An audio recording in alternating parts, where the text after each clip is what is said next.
একদমই complete full finish.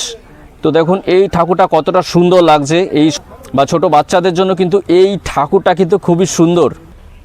দেখতে পাচ্ছ তোমরা কত সুন্দর দেখাচ্ছে সরস্বতী ঠাকুর, কিন্তু খুবই অসাধারণ দেখাবে। সরস্বতী পুজোর হাতে গুনে মাত্র আর 2 দিন বাকি।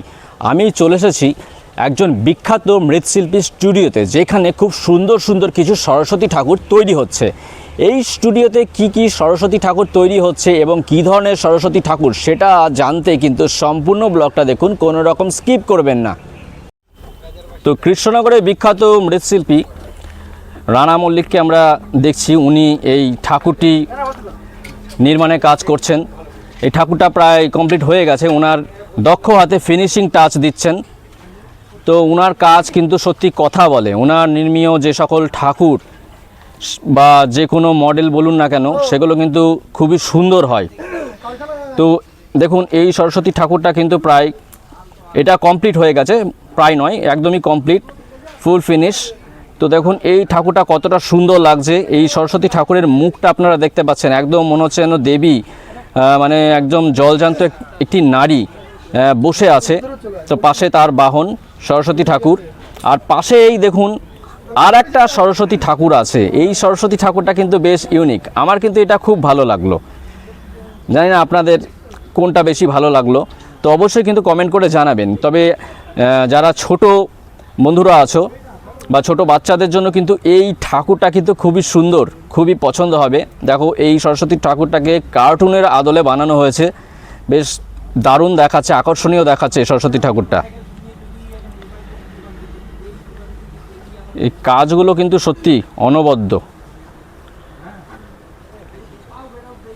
দুর্ধর্ষ কিছু কাজ। আর এই স্টুডিওতে কিন্তু যেদিকেই তাকাবে সেদিকেই কিন্তু তোমরা অনেক সুন্দর সুন্দর কাজ দেখতে পাবে। চলো তোমাদের সামনে আর একটা সরস্বতী ঠাকুর দেখায়। ওইটা এই সরস্বতী ঠাকুরটা কিন্তু কমপ্লিট হয়ে গেছে। দেখতে পাচ্ছ তোমরা কত সুন্দর দেখাচ্ছে সরস্বতী ঠাকুরকে, যেন মনে হচ্ছে সত্যি একদম জলজান্ত একদম দেবী মা সরস্বতী বসে আছে, পদ্মের ওপর বিরাজমান।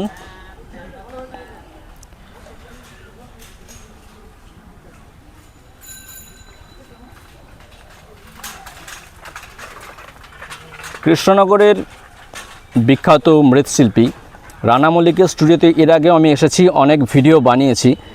তবে আজকে আরও একবার চলে এলাম এই সরস্বতী ঠাকুর পুজোর সামনেই। তো সেই কারণে আমি আপনাদের সামনে কিছু সুন্দর সুন্দর সরস্বতী ঠাকুরের মূর্তি আমি আপনাদের সামনে তুলে ধরছি।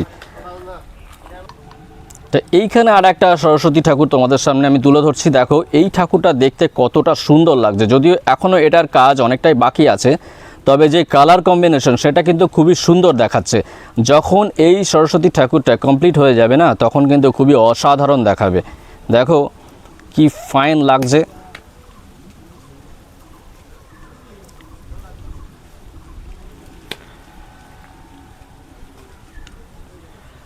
নদিয়া জেলার কৃষ্ণনগরের বিখ্যাত মৃৎশিল্পী রানা মল্লিকের কাজ কিন্তু খুবই সুন্দর। তার এই নির্মীয় ঠাকুরগুলো যেন মনে হচ্ছে একদম জলজান্ত। এর আগেও অনেক কিছু আমি তোমাদের সামনে তুলে ধরেছি ওনার নির্মিত কাজগুলি। তো আজকেও দেখো আর একটা সুন্দর কিছু এই কাজগুলো তুলে ধরছি তোমাদের সামনে।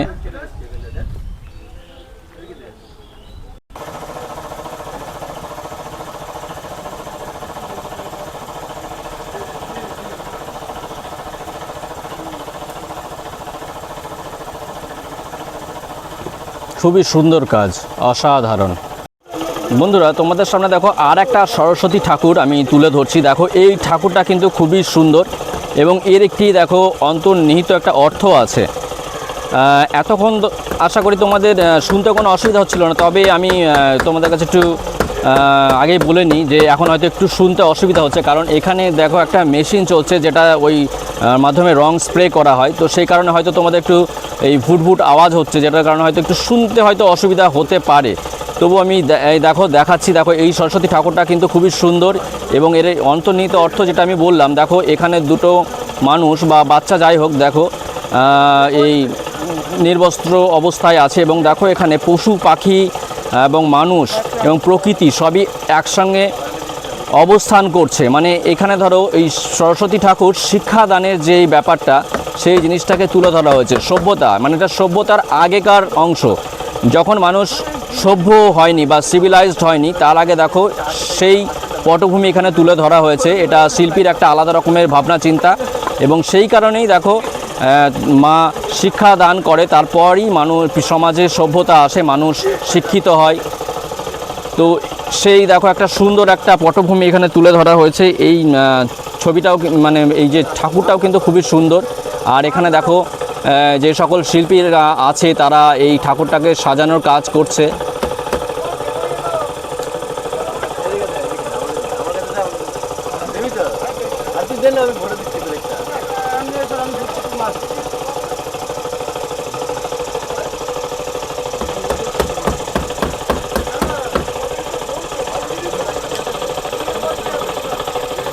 আর এখানে যে সকল সহকারী শিল্পীরা আছে তারা এই ঠাকুরের যে সকল সরঞ্জাম আছে সেগুলো সাজানোর কাজ করছে তারাও। আর এই রানা মল্লিকের যে স্টুডিও, সেই স্টুডিওতে এর আগেও আমি অনেক কবার এসেছি, এবং এখানে আরও যে সকল কাজ সেগুলো আমি তোমাদের সামনে তুলে ধরেছি। দেখো আজকেও কিন্তু আমি আরও কিছু কাজ তোমাদের সামনে আমি তুলে ধরবো। রানা মল্লিকের স্টুডিওতে যেদিকেই তাকাবে সেখানেই কিছু না কিছু শিল্পকর্ম নজরে পড়বে। তো দেখো এখানে দেখো একটা গৌরাঙ্গ মহাপ্রভুর দেখো একটা মূর্তি, অসাধারণ লাগছে। দেখো কি সুন্দর, দেখো কাজ দেখেছো কত সুন্দর কাজ, মহাপ্রভুর মূর্তি দুর্ধর্ষ লাগছে। দেখো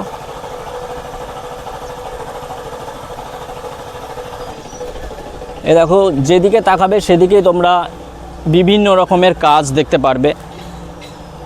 শিল্পী রানা মল্লিকের স্টুডিওতে সর্বত্রই বিভিন্ন রকম কাজ ছড়িয়ে আছে।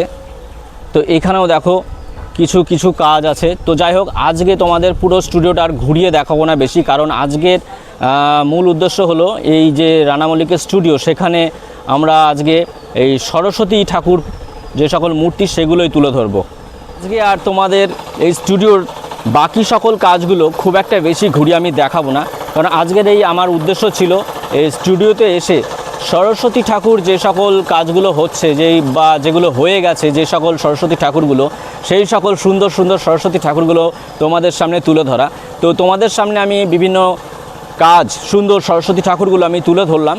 তো আশা করি তোমাদের এই ব্লগটা ভালো লাগবে।